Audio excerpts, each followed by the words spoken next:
اسرا،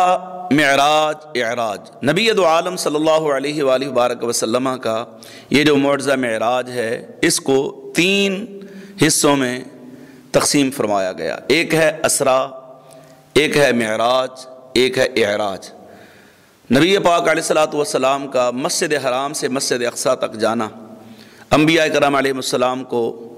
امامت کروانا، وہاں جلسہ معراج مصطفیٰ صلی اللہ علیہ وآلہ وبارک وسلم کا انعقاد ہونا، انبیاء کرام علیہ السلام کے خطابات کا ہونا، اور انبیاء کرام علیہ السلام کا نبی پاک علیہ السلام سے تعارف ہونا، اور یہ یہاں تک جو یہ سلسلہ ہے اس کو ہم اسرا کے نام سے تعبیر کریں گے۔ قرآن پاک میں اللہ پاک نے سبحان الذی اسری بعبدہ لیلا من المسجد الحرام الی المسجد الاقصی جو فرمایا، یہ مسجد اقصیٰ تک یہ جو ہے یہ حصہ سیر کہلاتا ہے۔ اس کے بعد پیارے آقا علیہ الصلوۃ والسلام مسجد اقصیٰ سے سرکار علیہ الصلوۃ والسلام جو ہے اوپر تشریف لے گئے، یعنی پہلا آسمان، دوسرا آسمان، تیسرا آسمان، چوتھا، پانچواں، چھٹا، ساتواں آسمان، اور آسمانوں پر انبیاء کرام علیہ السلام سے ملاقات اور انبیاء کرام علیہ السلام کا حضور علیہ الصلوۃ والسلام کا استقبال کرنا اور ان کے ساتھ مزید تعارف، اور اس کے بعد جنت کو ملاحظہ فرمانا، دوزخ کو دیکھنا، اور پھر بیت المعمور پر فرشتوں کی امامت فرمانا، یہ جو حصہ ہے اس کو معراج کے نام سے تعبیر کیا جاتا ہے۔ اس کے بعد جو ہے پھر سدرہ پر جب پہنچتے ہیں پیارے آقا علیہ السلام، سدرہ پر جب پہنچے تو وہاں جبریل علیہ السلام انہوں نے انکار کر دیا آگے جانے سے کہ میں بال برابر بھی آگے گیا تو جل کر راکھ ہو جاؤں گا۔ یہاں سے پھر لامکان تک جانا، جس کو اعلیٰ حضرت عظیم البرکت مجدد دین و ملت امام عاشقاں الحاج الحافظ القاری شاہ امام احمد رضا خان فاضل بریلوی نے ان لفظوں سے تعبیر فرمایا کہ وہی لامکان کے مکیں ہوئے،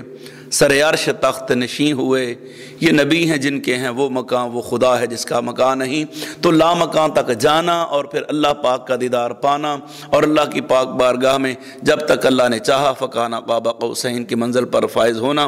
اللہ کی قرب میں اللہ کی شان کے مطابق وہاں تشریف فرما ہونا، اور پھر نمازوں کا وہاں سے تحفہ ملنا، اور پھر امت کے حوالے سے اللہ کی پاک بارگاہ میں عرض و معروض کرنا، یہ سارا سلسلہ جو ہے یہ اعراج کہلاتا ہے۔ اور یاد رکھنا، اگر کوئی شخص سیر کے انکار کرے، یعنی مطلقاً حضور علیہ الصلوۃ والسلام کے اس معجزہ معراج کا انکار کرے کہ میں تو نہیں مانتا، تو اگر کوئی شخص مسجد حرام سے مسجد اقصیٰ تک کا جو نبی پاک علیہ السلام کا سفر ہے اس کا انکار کرتا ہے تو گویا اس نے قرآن کی نص کا انکار کیا۔ نص قطعی کا جو منکر ہوتا ہے وہ کافر ہوتا ہے، لہذا اس نے انکار کیا، وہ دار اسلام سے خارج ہو گیا، کیونکہ اس کا ثبوت قرآن و حدیث سے ہے۔ رب کائنات فرماتا ہے سبحان الذی اسری بعبدہ، اب یہ اللہ فرماتا ہے پاک ہے وہ ذات جس نے سیر کرائی اپنے عبد خاص کو راتوں رات مسجد حرام سے مسجد اقصیٰ تک۔ اب جو اس حصے کا انکار کرے وہ کافر ہے۔ اور اس کے بعد جو ہے یہ مسجد اقصیٰ سے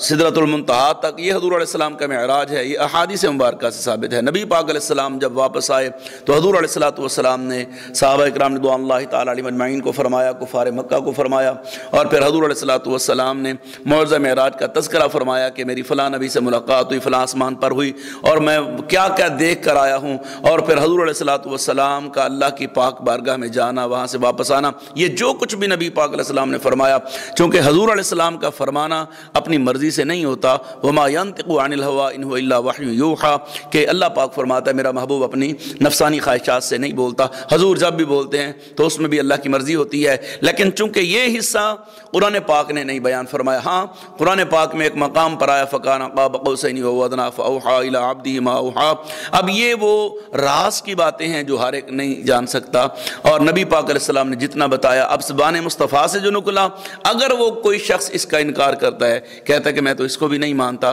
تو اگر وہ سیر کو مانتا ہے یعنی مسجد حرام سے مسجد اقصیٰ تک، تو گویا اس نے قرآن کی آیت کو مان لیا، لہذا ہم اس کو کہیں گے یہ ٹھیک ہے۔ اگر انکار کرے تو وہ کافر ہوگا۔ لیکن اگر کوئی شخص سیر کو مانتا ہے لیکن اگر معراج اور اعراج کا انکار کرتا ہے، یعنی ساتواں آسمان، جنت کا ملاحظہ فرمانا، اور پھر اس کے بعد جو ہے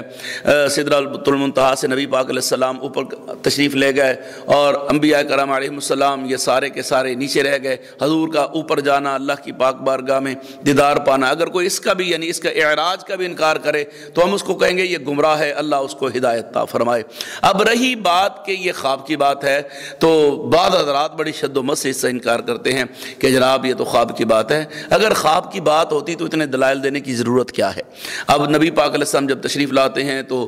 بعد میں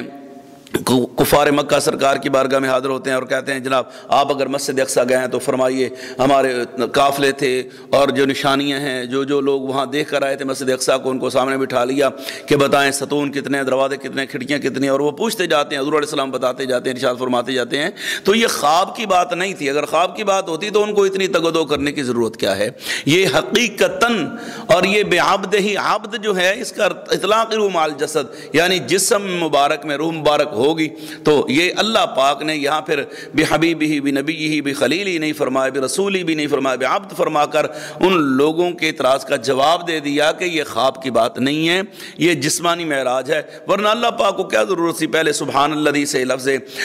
معجزہ معراج بیان فرماتا؟ رب کائنات نے پہلے اپنی شان کا اظہار فرمایا کہ اگر کوئی اس کو خواب نہ سمجھے، میں ہمت والا طاقت والا رب ہوں، میں چاہوں تو اس سے بھی پلک جھپکنے میں، اس سے بھی پہلے اپنے محبوب کو لے جا بھی سکتا ہوں، واپس لا بھی سکتا ہوں۔ اب حضرت عاصم بن برقیہ سلمان علیہ السلام کے امتی ہیں، کھڑے ہو کر کہتے ہیں میں جو دور دراز سینکڑوں میل تخت پڑا ہوا ہے میں لا سکتا ہوں، ٹائم کتنا ہے؟ کہتا ہے قال الذی عنده علم من الکتاب انا آتیک بہ قبل ان یرتد الیک طرفک، میں لا سکتا ہوں کتنا؟ پلک جھپکنے سے بھی پہلے۔ اب پلک جھپکنے میں کتنا ٹائم لگتا ہے؟ ایک بندہ کھڑا یہاں ہے، اب کھڑے ہونے میں ہی انسان کی پلک جھپک جاتی ہے، لیکن وہ کہتا ہے میں پلک جھپکنے سے پہلے لاتا ہوں۔ اب انہوں نے یہ بھی نہیں پوچھا کہ تخت مشرق میں پڑا ہے، مغرب میں پڑا ہے، شمال میں پڑا ہے، جنوب میں پڑا ہے، مجھے اس کی لوکیشن تو بتائیے، مجھے کرنٹ لوکیشن کا پتہ نہیں ہے، پر اتنا کمروں میں بند ہے، سخت پہرا ہے، میں کیسے تالے کھولوں گا؟ اب اتنی باتیں بھی اس نے نہیں کی، کھڑے ہو کر صرف دعویٰ کیا ہے۔ اور قرآن فرماتا فلما راہ مستقرا عنده، حضرت سلیمان علیہ السلام نے دیکھا تو تخت پاس پڑا ہوا ہے، تو آپ نے فوراً فرمایا ھذا من فضل ربی، یہ میرے رب کا مجھ پر فضل ہے، یہ میرے رب کا مجھ پر کرم ہے۔ اب وہ ایک شخص جس نے سلیمان علیہ السلام کا کلمہ پڑھا ہے، وہ آنے واحد میں پلک جھپکنے سے پہلے پوری روئے زمین پر نظر ڈال لیتا ہے، اور یہاں سے غائب بھی نہیں ہوتا، وہاں ہو بھی آتا ہے، تخت بھی لے آتا ہے، تالے بھی نہیں توڑتا، دروازے بھی نہیں توڑتا، اور کھڑکیاں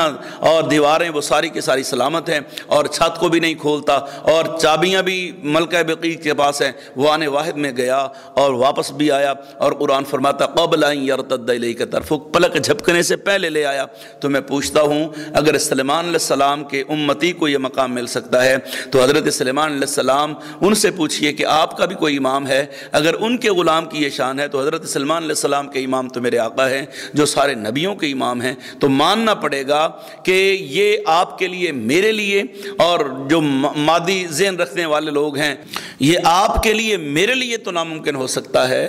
لیکن جن کو اللہ طاقت عطا فرمائے، جو اللہ کی دی ہوئی طاقت کو استعمال فرمائیں اور اللہ کے برگزیدہ بندے ہوں، تو ان کے لیے یہ ممکن ہے۔ اور میرے محبوب علیہ الصلوۃ والسلام تو اللہ کے محبوب ہیں، تو اگر عاصم بن برقیہ کی یہ شان مانی جا سکتی ہے کہ وہ آنے واحد میں پلک جھپکنے سے پہلے جا کے واپس بھی آ گئے تو کوئی پریشان نہیں ہے۔ تو الحمدللہ ہم حضور علیہ السلام کے غلام ہیں، ہمارا ایمان ہے معراج کی رات میرے نبی پاک علیہ السلام لا مقام پر گئے اور سب کچھ ملادہ فرما کر واپس آئے، تو ٹائم اتنا ہی لگا کہ بستر کی حرارت بھی ابھی تک ویسے باقی ہے، پانی بھی چل رہا ہے اور کنڈی بھی ہل رہی ہے۔ یہ شان اللہ پاک نے محبوب علیہ السلام کو عطا فرمائی۔ میرے محبوب کائنات کی جان ہیں، اب جسم میں جان نکلے تو جسم بے جان، ہر چیز جہاں تھی وہی رک گئی، جب جان آئے گی تو دوبارہ جسم موو کرے گا۔ تو اعلیٰ حضرت علیہ الرحمہ فرماتے ہیں وہ جو نہ تھے تو کچھ بھی نہ تھا، وہ جو نہ ہوں تو کچھ بھی نہ ہو، جان ہے وہ جہان کی، جان ہے تو جہان ہے۔